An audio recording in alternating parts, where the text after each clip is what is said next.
I still love this house, but it feels like more than I need now. That thought doesn't come out of nowhere. It shows up quietly. You walk through rooms that don't really get used anymore.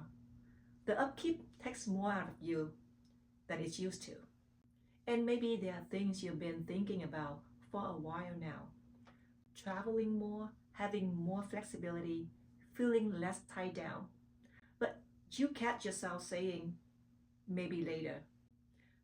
Not because you don't want those things, but because you don't want to wait until something else makes the decision for you. I once worked with a homeowner in his 60s. His kids were grown and living in different states. One day he told me, when I get home, the house feels heavy.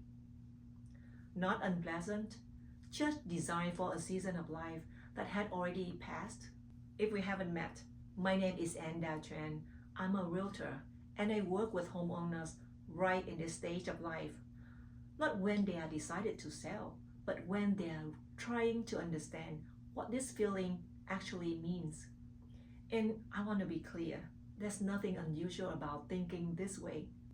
Most people don't think about downsizing because they suddenly want a smaller house. They think about it because life has shifted. Kids grow up, daily routines change, energy gets used differently. The house hasn't failed you. It just might not reflect how you're living today. And what I hear most often isn't, I want to move. It's, I don't want to wait until I don't really have a choice. That's awareness. Decisions like this rarely happen all at once. The thought comes up, you set it aside, then it comes back, usually a little clearer each time. That's not indecision. That's how people walk through choices they don't later regret. The real issue isn't taking your time, it's ignoring the thought until something forces your hand. It's also worth being honest about what larger homes require over time, not just financially, but practically. More maintenance, more responsibility, more things to manage. At the same time, many homeowners at this stage have built meaningful value in their homes. That doesn't mean you need to do anything with this. It just means you have options if you understand them clearly and early. This is where downsizing often becomes more complex than expected because it's rarely just a real estate decision. It often connects to financial planning, taxes, retirement timing, and sometimes estate planning. That's why I encourage homeowners to step back and look at the bigger picture. Not just what could I sell for, but how does this decision support the life I want next?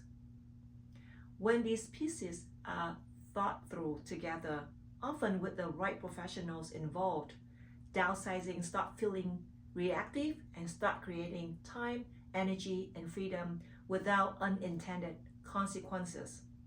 Downsizing isn't really about selling a home. It's about alignment. Let me come back to the homeowner I mentioned earlier.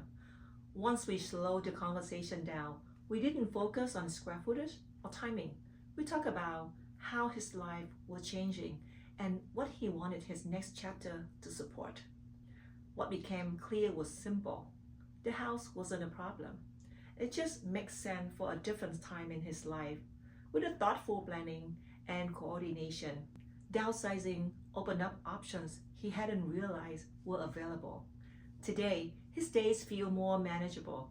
Visiting family is easier, and when he comes home, his home supports his life instead of demanding so much from it. That shift didn't come from rushing. It came from understanding. One question I hear often is, what if I regret it? What I've seen is this: regret rarely comes from downsizing itself. It usually comes from moving too quickly or having waiting until the decision isn't fully yours anymore. My role isn't to tell you what you should do.